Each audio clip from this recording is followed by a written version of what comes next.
Paulo, boa tarde, bem-vindo aqui ao podcast, este formato diferente. Nós já tivemos a oportunidade de estar à conversa de uma outra forma, ou de outras formas até, mas pronto, agradecer-te a presença aqui, é um prazer contar contigo. Prazer é meu. Obrigado pelo convite, Gonçalo.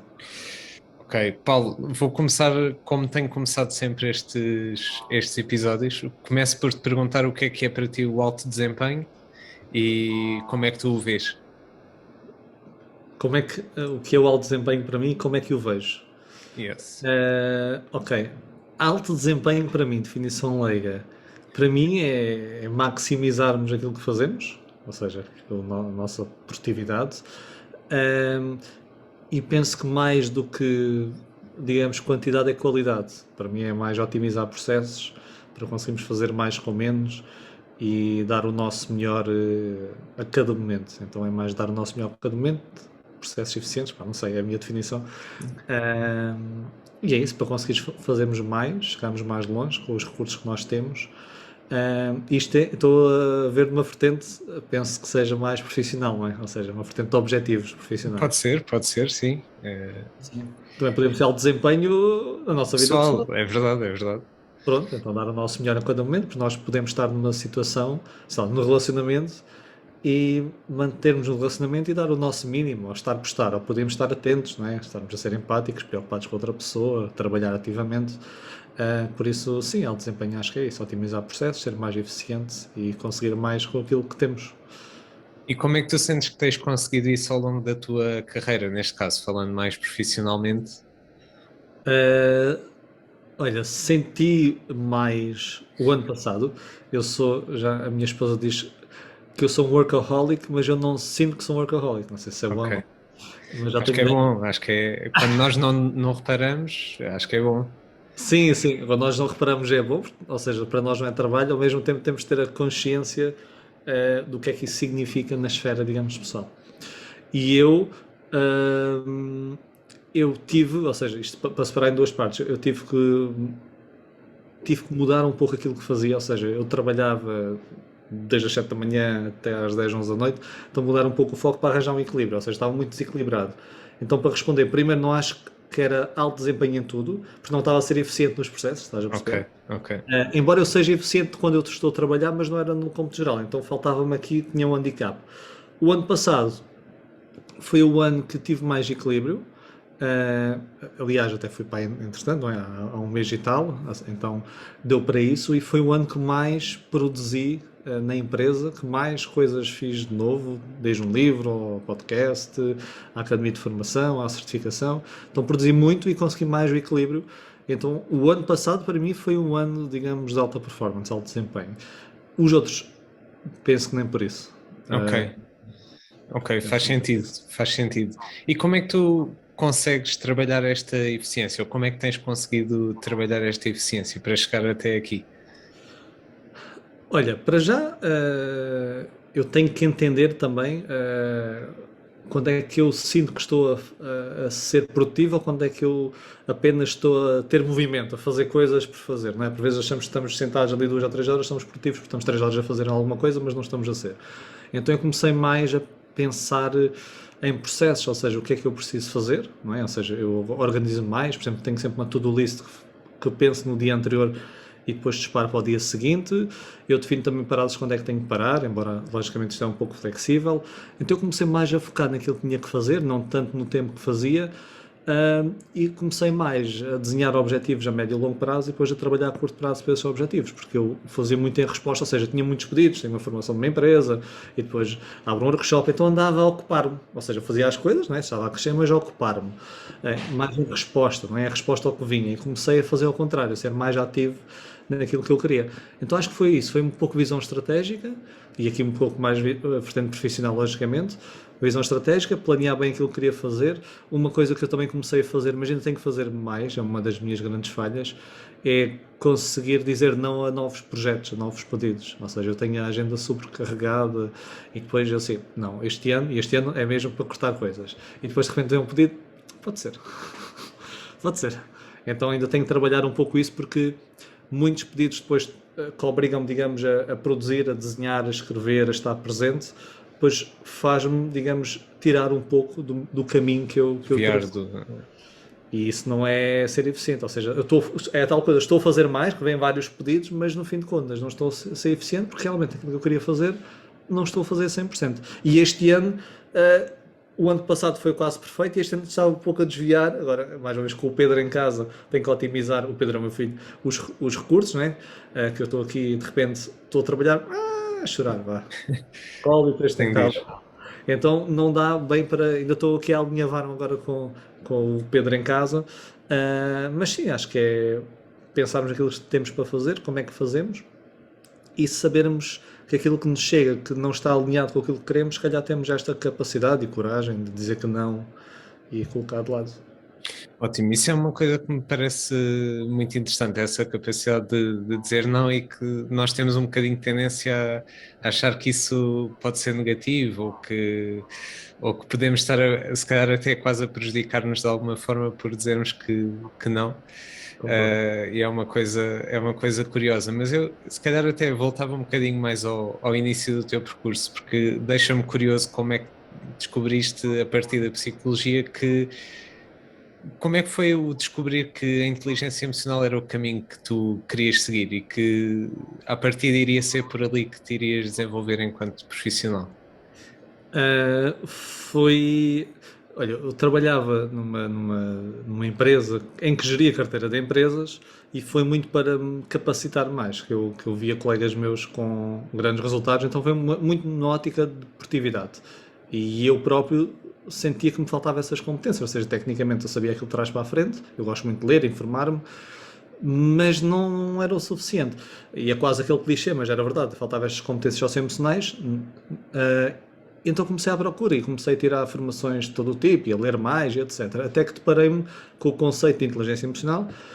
Opa, e foi alguma coisa do livro de Daniel Goleman, aquele que ele escreveu em 1995, que também popularizou o tema, que ressoou comigo e fez-me todo o sentido. Depois a investigação hoje assim o mostra, que as emoções estão por trás destes processos todos, até quando a gente fala em procrastinação, que está a boicote ao alto desempenho, o foco, tudo isso tem esta componente. Fez-me todo o sentido, depois comecei a formar-me, a especializar-me aí, a minha área era gestão, depois entrei em psicologia, e uma coisa veio atrás da outra, comecei a me apaixonar cada vez mais por este tema, e até que me dediquei a 100% até hoje. Ou seja, foi quase, imagina, foi paixão à primeira vista, não é? Para quem acredita, amor à primeira vista, mas depois foi um amor fogoso, não é? Que é o amor de paixão, e depois teve de ser cultivado, ou seja, depois tive de trabalhar dia após dia até surgir naturalmente e casar-me, digamos, com esta paixão. Isto é uma metáfora. Claro. E o que é que tu sentes que ficou da gestão, para além de tu teres uma empresa e de teres a parte associada à gestão dessa empresa, mas o que é que tu sentes que a gestão te deu de muito útil depois a este caminho que produziste neste campo da inteligência emocional e da psicologia? Olha, eu acho que a gestão deu uma boa estrutura. Eu não me considerava, ou seja, não me considero uma pessoa organizada, mas, por exemplo, quem vê de fora, a minha esposa diz que eu sou muito estruturado e objetivo nessa parte. E essa objetividade trago para esta área. Então acho que trouxe-me essa objetividade, há pragmatismo, uma estrutura que era necessária para arrancar, porque tu, como sabes, o que é mais comum é nós termos vários sonhos, ideias e projetos e ficamos iludidos nisso e depois não sabemos parar, pausar, saber o que é que é preciso fazer para isso. E aprendi algo, eu lembro-me ainda no meu primeiro dia de aulas de gestão, da licenciatura em gestão, tive uma aula que era, olha, o nome é que já não me lembro da disciplina, mas um professor falou de um conceito que me ficou, que era o custo da oportunidade. E o custo da oportunidade, o exemplo é, vocês estão aqui hoje, é um custo, podiam estar no forró ou bodó, não é? E para quê? Para ter uma oportunidade no futuro. E esse custo de oportunidade, ou seja, tudo aquilo que fazemos tem um custo, e esse custo pode ser logo aproveitado no momento, ou seja, estás a ver Netflix, tens um custo, digamos, estás a empurrar para o futuro e estás a ter aproveito agora, não é? Estás a aproveitar agora, mas tens um custo, se calhar, podes até aproveitar e está tudo bem, mas se calhar não estás a fazer aquilo que devias estar a fazer. Um exemplo. E este é o contrário, o custo de oportunidade é trazes o custo primeiro para ti, para depois teres uma oportunidade. E eu olhei muito para essa esfera e transferi muito esse custo de oportunidade, ou seja, estar, digamos, não fiquei logo iludido, se calhar, olha, vou fazer isto e vou ter o maior sucesso e vou ser isto e aquilo. Não, uma coisa gradual, vou fazendo, vou trabalhando, vou focando no processo, até que a coisa foi acontecendo e hoje as coisas estão a correr muito bem, felizmente. Opa, e nesse processo todo, como é que lidaste com alguma incerteza que às vezes há nesses processos de quase mudança de carreira, não é? Porque, e às vezes quando já estamos no mercado de trabalho, se calhar até há outra coisa que nos puxa um bocadinho mais, mas que temos tendência a, então, mas eu agora vou mudar e vou deixar isto que até está estável. Como é que lidaste com essa incerteza e com esse processo de mudança? Não sei se isto se aplica a ti, claro, mas Aplica-se, mas eu ressignifiquei a situação. Ou seja, ótimo. eh, por exemplo, logicamente que na altura eu estava efetivo na empresa e ganhava significativamente bem. E a minha esposa, eu e a minha esposa somos muito diferentes, ou seja, ela é muito ansiosa e lida muito mal com a incerteza e eu lido melhor com a incerteza, então é agir ver. Então na altura que eu dei o passo, não dei um passo em falso, ou seja, não é um passo em falso, não foi um grande salto de fé, porque era uma coisa que eu comecei a dar formações em paralelo com o trabalho que eu tinha, depois chegou a um ponto já não punha férias, atrás de férias para conseguir dar formações. E depois recebi um projeto de uma empresa para dar formações 2 ou 3 meses, ninguém põe 2 ou 3 meses de férias, não posso. Claro. Então foi mesmo quase forçar uma decisão de despeço-me, não é? E arranco nesse projeto e é o meu balão de oxigênio para o futuro ou não. Então tive essa vida facilitada nesse sentido. Em segundo lugar, o que eu pensei foi, hoje em dia, certezas, como sabemos, não há nenhumas. Nós temos falsas certezas, ou seja, falsas certezas que uma boa estrutura mantém-me cá. Uma boa estrutura, digamos, de uma empresa, que ela é uma multinacional, vai se manter cá há muito tempo. E uma certeza que eu tinha um bom desempenho naquilo que fazia, eu vou me manter cá de eterno. Mas para já era uma coisa que não me apaixonava. Essa ideia não me prendia muito. Não sou muito da segurança. E ao mesmo tempo, o que eu pensei foi, para mim é mais incerto ser comandado por uma empresa cujos objetivos eu não defino do que por mim. Eu, como confiava e confio nas minhas capacidades e naquilo que estava a fazer, eu tinha mais certeza se eu controlasse, digamos, todos os processos do que se desse os processos a serem controlados por um terceiro. Então, inverti o processo, ou seja, ainda me senti com mais certeza quando despedi do que quando estava lá. Ok. Foi Isso giro. é, isso é muito interessante, sim. É muito interessante ver que quase que inverteste a situação. É curioso. E agora que olhas para trás, quais é que achas que foram as competências emocionais mais necessárias nesse processo todo? Olha, para já, eu acho que nós temos de ter um otimismo pragmático. Ou seja, há o otimismo ilusório, que é vai correr tudo bem. Tu, por exemplo, vês, sei lá, alguém a querer lançar uma ideia e de repente vai de certeza correr bem e vais ter sucesso de certeza. E eu não tinha esse pensamento, nem tenho. Eu sinto que as coisas podem correr bem, confio em mim, mas olho muito para o dia a dia. Então eu construí uma base sólida e fui construindo, ou seja, fui fazendo o trabalho, tendo uma visão positiva do que a coisa poderia acontecer, então um otimismo pragmático. Sou uma pessoa que tem paciência nos processos, ou seja, não quero tudo para já. Eu sei que as coisas demoram, então vou semeando, não tenho esse problema. Então acho que é um pouco a persistência, é um pouco esta capacidade de conseguir adiar a gratificação instantânea e um otimismo que é continuar a fazer isto que as coisas vão acontecendo. E eu acho que essa visão, ou esta componente, ajudou, pelo menos a mim, estou a falar de mim só, Claro, claro. ajudou-me a isso, porque eu podia me iludir e depois de não ser como eu queria e desistir logo. Eu tive contratempos, lógico, e atenção, eu até tive um contratempo grande com muitas empresas que foi na altura da pandemia. Eu só trabalhava offline, eu tinha a agenda cheia, tudo presencialmente. E de repente foi um inverter de tudo no negócio. Então acho que esta visão ajuda, esta visão mais, não digo caracol, porque eu também produzo muito, mas uma visão mais assente, digamos, na realidade, mas com olhar para o futuro, acho que para mim correu o melhor. Sim, não sei Ótimo. se vais entender, mas Sim, sim, sim, sim, sim. E até se destacou aqui a parte do produzir muito e é das coisas que mais, se calhar, me surpreende, porque tens a capacidade de fazer muita coisa, mas ao mesmo tempo também estás sempre a atualizar e quem vê as tuas redes sociais vê que há um processo e que todos os dias tens uma publicação para oferecer. Hum, e como é que tu sabes o que fazer a seguir? Imagina, como é que tu sabes que aquilo que estás a fazer a seguir, te está a levar ao caminho que tu pretendes. Entende? A minha visão era a minha visão, é ser uma referência na altura que comecei a construir na inteligência emocional em Portugal.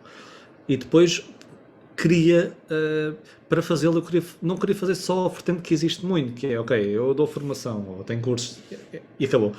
Eu queria fazer uma vertente muito geral que abrangesse várias pessoas, ou seja, livros, jogos, certificações, há outros projetos que estão em mente, ainda bem para o futuro, mas desde filmes, pronto, há muita coisa que vai ser feita e que está a ser feita. Então, é um pouco, eu cada ano, em dezembro, penso sempre o que é que quero para o ano seguinte. Não é? E depois penso o que é que falta, o que é que será que é mais útil, onde é que eu posso chegar a mais pessoas, e depois monto nesse sentido. Ou seja, no ano de 2020, foi do ano da pandemia, né? Em março de 2020 foi decretada a pandemia pelo Covid-19. Depois, quando chegou em dezembro, que foi um ano muito mau por causa disso, tive de transformar tudo, pensei o que é que faltava, e na altura a minha presença no online era muito escassa, então fiz o podcast. Na altura não tinha a certificação, ainda fiz a certificação, já tinha a fazer, logicamente, atrás, mas consolidei e lancei. Foi o segundo livro. Ou seja, o que eu penso sempre é o que é que falta para esta, digamos, ambição que eu tenho de chegar ao máximo possível, a várias vertentes possíveis e cimentar cada vez mais isto. Eu não tenho assim uma visão do género, se me perguntar, escreve a tua visão, eu quero em 2034 estar a fazer e a ganhar e não sei o quê. Não tenho nada disso. Tenho uma visão abrangente e depois vou preenchendo, digamos, as coisas e a coisa vai rolando e depois também vou me inspirando e vou ouvindo recomendações. Por exemplo, o podcast foi uma recomendação até da minha esposa, devias fazer um podcast, por exemplo, e a coisa foi semelhante e depois decidi fazer. Pronto, eu lanço os meus projetos e tenho os meus objetivos, mas são objetivos um pouco abertos, não são muito específicos, e depois vou trabalhando neles. Ok, e qual é que tu achas que é a importância de manter esses objetivos abertos? É sobretudo para estares também desperto àquilo que possa acontecer de incerto e que possa até ser melhor ou vir complementar aquilo que tinhas inicialmente pensado? Eu acho, isso é uma boa questão. Até pode ser uma forma de eu lidar com essa incerteza. Foi bem pescado, sim. Ok. Mas ao mesmo tempo pode ser isso, sim, ou seja, se eu não tiver especificamente que vou fazer aquilo naquele dia, com aquele número de pessoas, etc., se eu tiver mais abrangente, a coisa casa sempre lá, não é? Então responde sempre à minha expectativa. E ao mesmo tempo não me prendo muito na minha liberdade criativa, porque há coisas que eu comecei a fazer que depois fui mudando ligeiramente e a coisa correu bem. Eu vou dar um exemplo muito prático. Na altura, para o podcast, quando era para lançar, eu queria lançar ainda antes num formato presencial, ou seja, e há pessoas que o fazem, vão filmar, não é? Ou seja, um espaço hotel, alugam, vou com a minha equipa de marketing, sento lá e filmo com a pessoa. E eu queria só fazer assim. E na altura, pré-pandemia, ou seja, ainda fim de 2019, entra a pandemia e eu, olha, agora é que não faço o mesmo podcast, só pode ser assim, com o distanciamento físico já não se pode. E foi isso depois, ou seja, às vezes eu tenho essa ideia fixa, depois já abro a ideia para permitir entrar mais alguma coisa. Então fiz isso com o podcast, então não preciso fazer isso, eu preciso de entregar o conteúdo. Então abri a minha ideia e comecei a fazer em formato, olha, como estás aqui a fazer, faço no YouTube e depois distribuo para todos os canais de áudio e foi um sucesso o podcast, tem estado a correr bem. Ou seja, eu achava que só era sucesso se fosse daquela forma, mas afinal de contas assim está a ter muito sucesso. Então permite-me também não prender muito e às vezes prendendo, e se não tens tudo o que falta para conseguir executar aquilo, não executas, não é? Então assim, se eu abrir, permite-me executar mais e depois ir adaptando e testando no mercado. Porque às vezes as ideias, como sabes, chegam ao mercado e não é bem isso que o mercado queria. Eu já tive projetos que ficaram na gaveta, que o mercado não respondeu da melhor forma. Infelizmente não foram muitos, mas já tive. Por isso, mais vale abrir e ir ajustando e adaptando. Ok, ótimo. Isso eu acho muito relevante, até porque às vezes sinto que esta questão dos objetivos ou de ter os objetivos muito concretos, por um lado é bom porque dá um grande sentido de orientação, não é? E de saber claramente o que se está a fazer, mas por outro lado limita um bocadinho naquilo que são os estímulos que depois podem surgir e que até podem ser melhores, como o que estavas a dizer, e acho que é um exemplo brilhante. Eu ia te perguntar sobre o teu livro, e escrever um livro é um processo que acredito que seja demorado, trabalhoso. Como é que foi esse desafio de escrever os dois livros? E fala-me um bocadinho sobre isso, sobre essa experiência como escritor, no fundo. Ok. Olha, vou só complementar aquilo que disseste, que eu sei que nesta área, e eu sou um pouco não sou aquela pessoa tipo que se enquadra naquela malta super focada e etc. Porque eu sei que deves ter um foco laser, etc, para saber onde vais, orientado. Aliás, eu lembrei-me de um estudo enquanto estavas a falar, que era, perguntaram não, pediram a pessoas para, nesse dia, imagina, olha, hoje Gonçalo, hoje já estamos a filmar às 5h30, mas pronto, vamos supor que é de manhã, hoje Gonçalo, o teu objetivo é tornares alguém feliz. E outro grupo de pessoas foi pedido, o teu objetivo hoje é fazer alguém sorrir. E depois mediram o nível de satisfação de cada um. E o que é que eles notaram? Aqueles que tinham o objetivo de fazer alguém sorrir sentiram-se muito mais satisfeitos do que fazer alguém feliz. Porque o sorrir, sabes que a pessoa sorri, conseguiste, atingiste o objetivo. É como disseste, ok, cheguei lá e eu próprio sinto melhor. Tornar uma pessoa, digamos, feliz já é mais subjetivo. Ou seja, por um lado, perdes, como disseste, muito bem eficiência, foco e saberes realmente se é aquilo ou não conseguiste. Por outro lado, vamos supor que eu tento fazer alguém sorrir, eu apenas tenho, digamos, essa quase ferramenta, que é o sorrir. E se calhar perco outras formas de tornar alguém feliz. Então é sempre um trade-off. É um trade-off abrir ou fechar o foco, perdes sempre de um lado, mas ganhas de outro. E eu, pelo menos por enquanto, vou mantendo essa forma de estar. E se calhar até se vai sendo mais recompensado até a chegar a esse objetivo, que por estar mais aberto se calhar dá acesso a que se aproveite mais o caminho, o processo até lá chegar e se vá até celebrando mais as etapas até lá chegar. Tocaste um ponto muito importante, porque se olhares para a frente, não vejo o que está aqui mesmo à tua. Se olhares para cima, não vejo o que está à tua frente só. Sim. E como disseste, não aproveitas o processo, que é a parte mais importante de todas, porque a investigação mostra, vez atrás de vez, que quando as pessoas atingem os seus objetivos, não ficam tão satisfeitas como pensariam que iam estar. Porque tens o chamado adaptação hedónica, adaptas-te àquilo que tens e depois queres mais, não é? Atinges aquilo, e agora? E agora? E nunca vais aproveitando o processo. E é isso, é o dia a dia, é o processo, é aquilo que fazes diariamente que realmente traz essa satisfação. Por isso tocaste um ponto-chave. É verdade, é verdade. Pronto, e se calhar até podemos pegar nesta parte do processo para ligar à pergunta que tinha feito antes. E que ainda bem que me interrompeste, porque foi super interessante o que disseste. Mas sobre a tua experiência como escritor, como é que é este processo todo de escrever um livro? E pronto, fala-me um bocadinho sobre isso que me deixa curioso. Agora já posso dizer, segundo o meu editor, já sou um escritor, porque quando escreves um livro és um autor de um livro, mais do que um livro já és escritor. Ok. Eu também não sabia, mas ótimo. Não sabia. Olha, foram processos muito diferentes. Eu era uma pessoa muito diferente antes do que era agora, no meu primeiro livro. Ou seja, o primeiro livro foi publicado, lançado em fevereiro de 2019. Interessante, eu estava a pensar. E este foi fevereiro de 2022, mas sem estar relacionado. Foi giro, ok. Mas eu já tinha escrito o primeiro para aí em 2017, 2016. Ou seja, por várias vicissitudes, só publiquei em 2019. Foi um livro que teve um processo muito longo, ou seja, eu demorei 2 anos a escrever o livro. Escrevi uma primeira vez o livro, depois li o livro vezes atrás de vezes. De repente lia, achava que faltava mais alguma coisa e fiz 3 grandes mudanças de livros. No livro supostamente não se faz, que é, escrevi o livro todo, concluí após essas revisões todas, depois ia enviar para o editor e pensei, espera aí, falta aqui, eu acho que eu gosto muito de estudos, não é? Como sabes, falta aqui ainda mais investigação para ainda suportar mais isto, então mais uma ronda de investigação, tive a ver os estudos mais recentes que havia em cada técnica que eu falei, mudei ali algumas técnicas, depois olhei e pensei, isto depois pode parecer um livro muito científico, ok?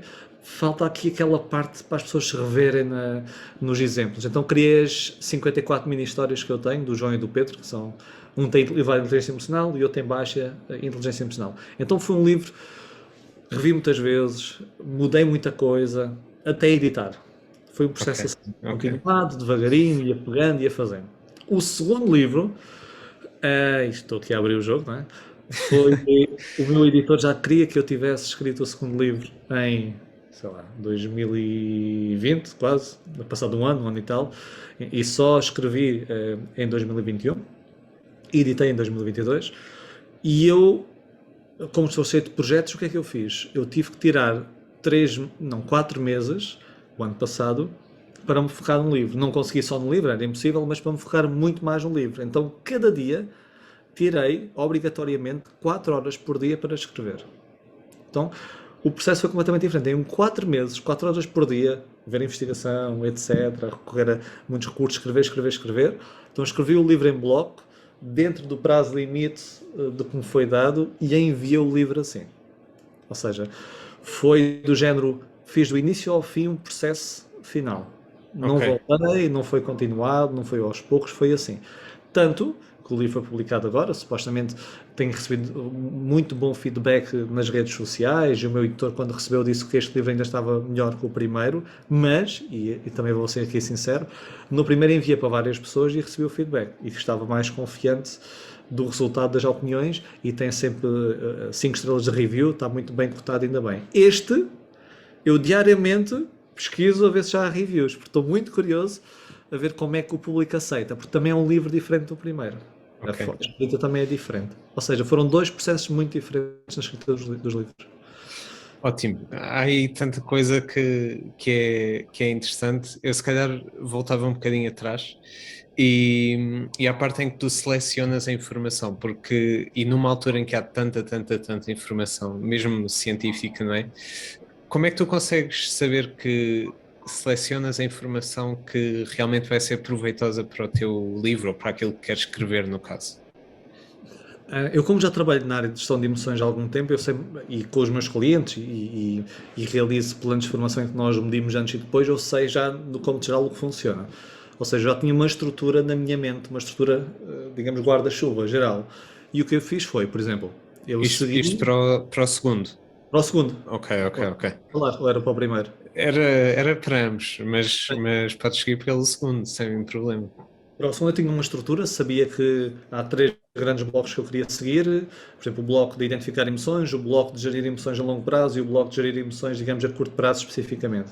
E com base nesse bloco, haviam estratégias que eu ia seguir e depois com base nessas estratégias o que vou fazer é investigar dentro desse tema, através dos jornais, dos papers que eu vou à procura, desde o CIT, desde o Google Scholar, então há vários, desde jornais mesmo científicos, sei lá, das neurociências afetivas, etc., a parte organizacional, então vou vendo, ou seja, tenho essa estrutura, agora vou vendo mais, vou lendo estudos, vou consolidando mais, vou vendo meta-análises que foram feitas ou implementado programas nesse sentido, e vou, digamos, cozendo a coisa. Mas, ou seja, este segundo eu já tinha a estrutura, e depois fui pondo lá as peçazinhas todas. Ok.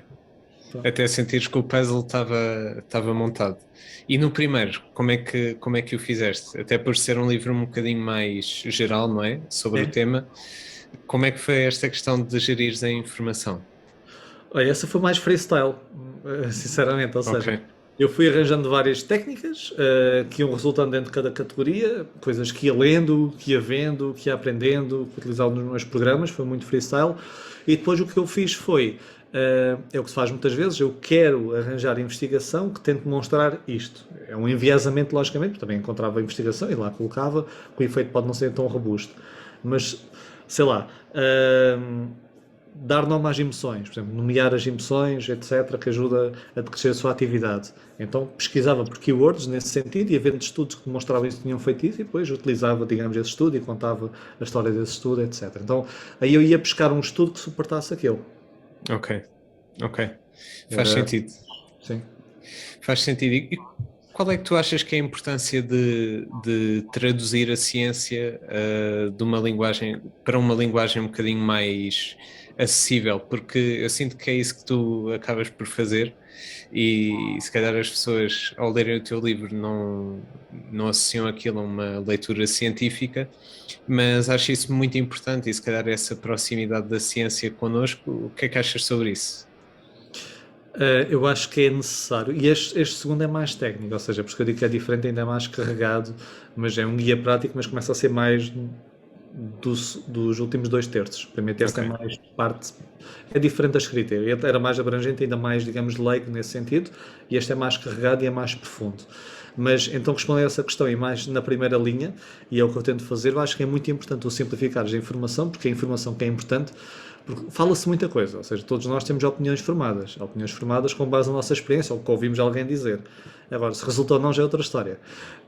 E nós temos que olhar para a ciência para ver o que resulta, embora, abrindo aqui um parênteses importante, não resulta tudo da mesma forma para todas as pessoas. É E é verdade. preciso falar, ou seja, a ciência social não comprova nada, aponta, são evidências de que. Mas é bom sabermos isso, ou seja, por exemplo, porque é que nós procrastinamos tanto? Há padrões, não é? Porque é que nós temos dificuldade, por exemplo, porque é que nós amanhã fazemos sempre as coisas e hoje não? Ou seja, há 2 selves que nós queremos, o futuro e o presente. Este tipo de informação é gira a saber. Muitas vezes nós criticamos certos comportamentos ou temos certas atitudes perante outras pessoas que achamos que isso as motiva, as faz agir, e é ao contrário. A investigação mostra que elas ficam mais retraídas, ainda fazem ao oposto. Há o chamado efeito Romeu e Julieta, que é quanto mais forças alguém a fazer alguma coisa, não é? É reatância, menos ela faz. Ou seja, há aqui vários processos. Tens que entender que a ciência mostra-te como é que nós funcionamos e que comportamentos é que levam, digamos, a resultados que tu queres. Agora, por vezes essa ciência está muito académica. E temos que conseguir também, e há autores que o fazem, investigadores que têm esse cuidado, temos que tentar simplificar porque é informação útil para todos. Por exemplo, há muitos conceitos ótimos que estão, digamos, perdidos, entre aspas, mas apenas dentro da comunidade científica. Por exemplo, a inteligência emocional é um caso desses, em que o Daniel Goleman, que muitas pessoas, como tu sabes, acham que é o pai que criou, muitas pessoas, não, o Daniel Goleman é que criou. Não, ele escreveu um livro 5 anos depois, porque em 1990 houve um artigo científico publicado sobre esse tema na comunidade científica. Ainda por cima foi num jornal na altura pouco conceituado, que acho que já nem existe. E ele foi buscar essa informação, foi buscar outra e popularizou e escreveu de forma simples para todos. E teve um grande resultado, e se não fosse ele não estava cá hoje, eu próprio não estava cá hoje. Por isso é importante nós pegarmos naquela informação, por vezes está mais escondida ou menos acessível, e tentar trazer para todos nós, porque é importante.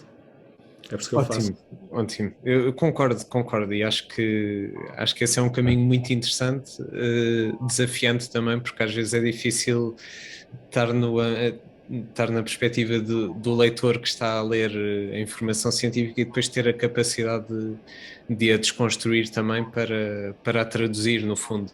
E acho isso interessante. Eu ia te perguntar, neste âmbito todo, qual é que é a importância para ti da expertise e como é que tu vês a expertise? Porque eu associo-te a um expert ou a seres um expert na inteligência emocional. Como é que tu vês esta questão da expertise? Fala-se muito da questão das 10.000 horas de prática ou de contacto. Também há teorias que se contradizem. O próprio autor dessa teoria disse que não é bem assim em todos os casos. Como é que tu vês esta questão? Isso, as 10.000 horas, fala-se muito e penso que não é tanto se há 10.000 hora, de repente tornas um especialista, não é? Ou vão. Olha, é como, fazendo aqui um paralelismo, tu falas muito da produtividade, é como os hábitos, não é? Sabes que, e é por isso que a informação científica é útil. Fala-se nos 21 dias, é mito, ou seja, 21 dias tem a ver, mais uma vez, era com um cirurgião que notava que quando apontava os seus pacientes, que ele fazia cirurgias plásticas, etc., os membros fantasmas ou cirurgias faciais, as pessoas ao fim de 21 dias é que se afeiçoavam novamente à sua nova cara, ou ao fim de 21 dias o tal membro fantasma que eu sinto o braço mas já não está lá, desaparecia esse efeito e de repente 21 dias muda os hábitos. Mito. E depois de repente, eu às vezes digo isso, não, sim, eu sei, são 66 dias. E tu tens de saber o que é que são os 66 dias. E é uma investigação que foi feita mais recente, sim, investigação mesmo, em que a média dos hábitos daquela amostra de participantes para aqueles hábitos que foram pedidos, a média foi 66. Mas houve pessoas que ao fim de 30 dias conseguiram, houve pessoas ao fim de 250 e tal dias, houve pessoas que não conseguiram naquele ano de estudo. E os 30 e tal dias foi beber um copo de água. Quanto mais complexo, etc., mais demora. Então, essa informação é importante, que vai ao encontro que estás a dizer das 10.000 horas. 10.000 horas ficas... Okay, divide lá quanto é preciso por dia para te dedicares. Eu acho que é importante a expertise, tu teres tempo, ou seja, tu teres tempo em que dedicas a uma atividade, mas esse tempo, e falando e buscando essa informação e esse estudo das 10.000 horas, não é só prática, mas é chamada prática deliberada. E isto faz toda a diferença. É tal exemplo de a jogar à bola, não é? Ou seja, recebes a bola, agora passa a bola, e tu estás ali, ali quase a dormir, a pensar quando é que vou sair à noite. Outra coisa é, recebes a bola e agora pensas, tentas mesmo colocar o teu colega deliberadamente, ok, e não conseguiste bem, corriges. Esta prática realmente deliberada de correção de feedback contínuo e rápido, isso sim é que me torna um expert, e logicamente quanto mais tempo tens, isto é assim, não é? É assim, e, quer dizer, vai sendo assim, mas é assim, as 10 mil horas estás lá em cima, mas quanto mais fazes, mais vais ficando expert. Mas tem que ser E, deliberado. e até a qualidade da prática, não é? Em É vez isso. de 2 horas de prática só porque sim, se for meia hora de prática mesmo, como disseste, deliberada, ainda tem o efeito maximizado. Mas tu achas importante arranjar aqui, ou nós termos na nossa vida algo muito claro que nós digamos assim, é isto, esta é a minha especialização no fundo e depois trabalhar para isso? Ou achas que nem sempre isso é necessário até para este alto desempenho? Não percebi bem, repete lá a questão. Eh, Tu achas que é necessário nós termos um foco profissional, vá, muito bem definido, uma área de expertise, no fundo, muito bem definida para nós atingirmos estes altos desempenhos, ou achas que é possível de uma outra maneira? É assim, é sempre um trade-off. Não há respostas, digamos, corretas em que estás bem em tudo. Tu, quanto mais foco tens numa tarefa, como estavas a falar daquilo do mais laser ou mais abrangente, tu especializas-te muito numa coisa. Tu tens especialistas em áreas de uma coisa tão específica que o coitado pouco mais percebe do resto.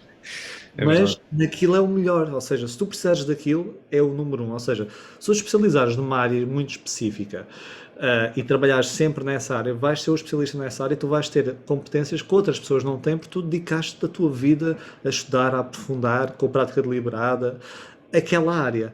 Se tu, por outro lado, perdes competências noutras, mas tu abrires muito, começares a abrir, não te tornas especialista em nada, mas sabes várias coisinhas, é quase como uma cultura geral, não é? És bom na cultura geral, mas não és bom em nada específico.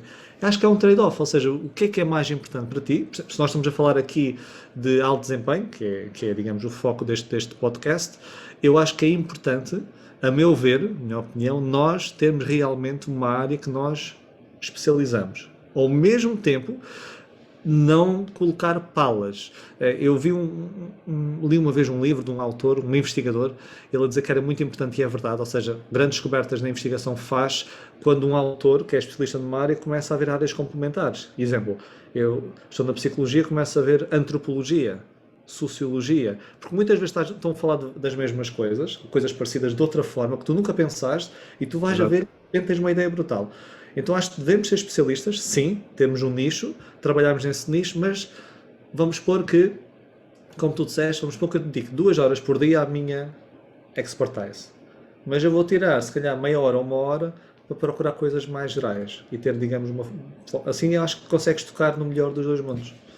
Ótimo, ótimo. Por acaso eu concordo, acho que e até, e até cada vez mais eu sinto a necessidade de saber um bocadinho do que está à volta, até para nos enquadrarmos, porque com tanto acesso à facilidade, com acesso tão facilitado a muita informação, corremos logicamente esse risco de sermos especialistas de tudo e não sermos especialistas de nada, mas acho que é muito importante saber o que se está a passar no mundo à volta, até para conseguirmos intervir bem naquilo que é o nosso, lá está, a nossa área de intervenção, e por isso concordo plenamente. Paulo, nós estamos a aproximar do fim, infelizmente. É um podcast mais curtinho, um episódio mais curtinho. Infelizmente, porque havia muita coisa para explorar e para te perguntar. Eu ia te perguntar, para terminarmos, em 3 palavras, 3 expressões curtas, o que é que para ti significa sucesso e o porquê de cada uma delas. O que é que significa sucesso? Para ti. Sim, para mim, não é definição de dicionário, senão vou aqui ver. Olha, sucesso, para mim, eu acho que é sermos coerentes e congruentes com aquilo que fazemos, ok? E porquê? Para já, o ser humano odeia esta incoerência. Mas tu, quando fazes uma coisa e que não estás a ser coerente com aquilo que tu és, não é? Com aquilo que queres fazer, é uma vida, digamos, pouco autêntica, não é? E isso a médio e longo prazo vai trazer consequências negativas a vários níveis. Então, eu acho que, imagina, mais vale, podemos ter grandes sonhos e ideias, mas se realmente não é uma coisa que nós queremos, não vamos estar satisfeitos no processo, o tal processo que estavas a falar. Então acho que é muito importante isso, ou seja, sermos coerentes e congruentes para sentirmos esta autenticidade. Paulo, Sucesso é realmente. Sim, desculpa me interromper, mas lembrei-me agora de uma outra coisa. Em relação a essa coerência, tu sentes que, e isto pode parecer um pouco parvo, mas tu sentes que tens responsabilidade sobre a expressão emocional por seres um especialista em inteligência emocional? da minha expressão. Da forma como tu te expressas emocionalmente, por seres especialista nesta área, sentes que há um peso acrescido sobre a forma como te expressas, principalmente em público, diria. Sem sombra de dúvida que existe essa parte de. Olha, eu vou dar um exemplo. Aqui entre nós ninguém nos está a ouvir. Ok. Olha, na altura que conheci a minha esposa, eu já estava aqui a começar a trabalhar, não estava ainda a trabalhar a fundo, mas tirava formações, etc. Estava a começar a especializar nesta área. E na altura tive uma discussão com a minha agora esposa, na altura não era, pá, uma discussão, estava cansado, estava de viagem, etc. Aquelas justificações, mas que são gatilhos, então tive uma discussão com ela, ao telefone até. E depois ligou-me a mãe dela, hoje a minha sogra, minha querida sogra, a dizer assim: quer dizer, falas dessas coisas. E depois, no fim de contas, fazes isso. Então, mas quer dizer, falas uma coisa e depois no fim fazes outra.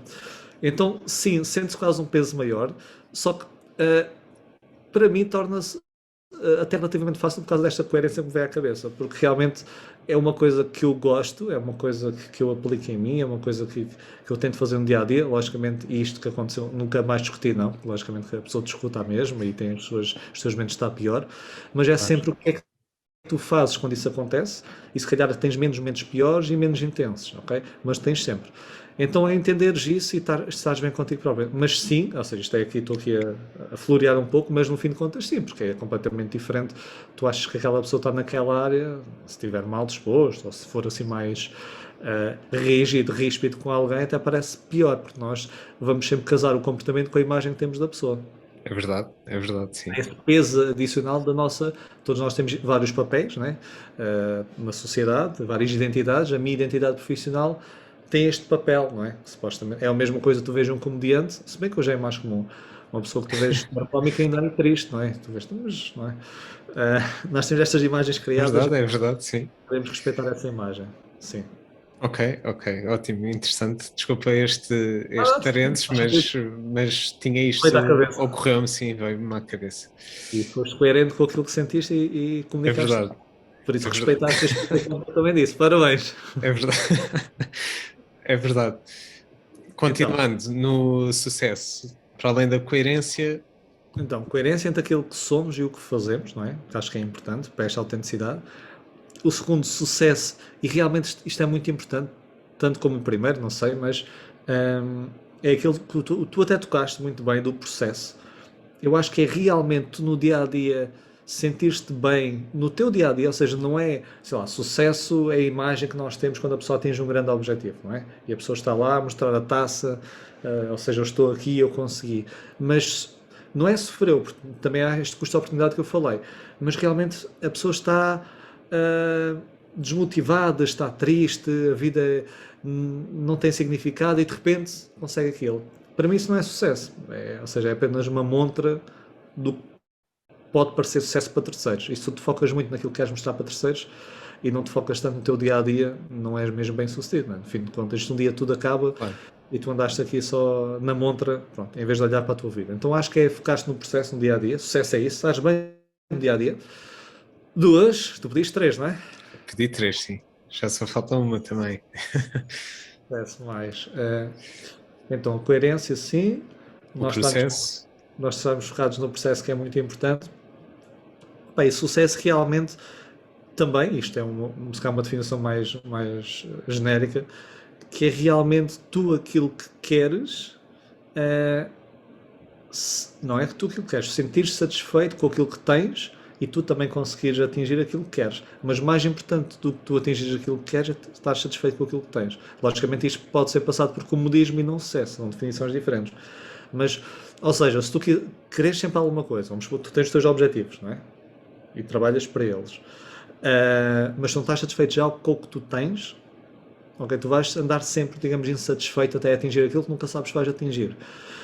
E quando atinges, é quase aquilo do processo, está ligado à anterior. Tu atinges aquilo e depois, no fim de contas, quer dizer, atinges daqui a 40 anos e passou tanta coisa, e se calhar tinhas uma relação e deixaste de cair, ou seja, muita coisa importante. Então é muito importante também estarmos satisfeitos com aquilo que temos, enquanto procuramos mais aquilo que queremos. Disse 2 vezes queremos, não é? Pronto, acho que é importante isso, acho que é importante. Esta casa ficou a segunda, mas olha, pediste-me 3, foi 2 Não, e meio. não, mas está ótimo, fez todo o sentido. Ótimo. E pronto, e chegámos ao final. Agradecer-te mais uma vez toda a disponibilidade. É sempre um prazer estar à conversa contigo e aprender, que é sempre uma oportunidade enorme de aprender contigo. E pronto, e desejar-te todo o maior sucesso na tua vida e nos teus projetos, que nós também acabamos por beber um bocadinho desse sucesso através daquilo que partilhas connosco e portanto é mesmo isso, toda a felicidade, todo o sucesso. Obrigado. E pronto, Igualmente também. e obrigadíssimo. Obrigado. Obrigado.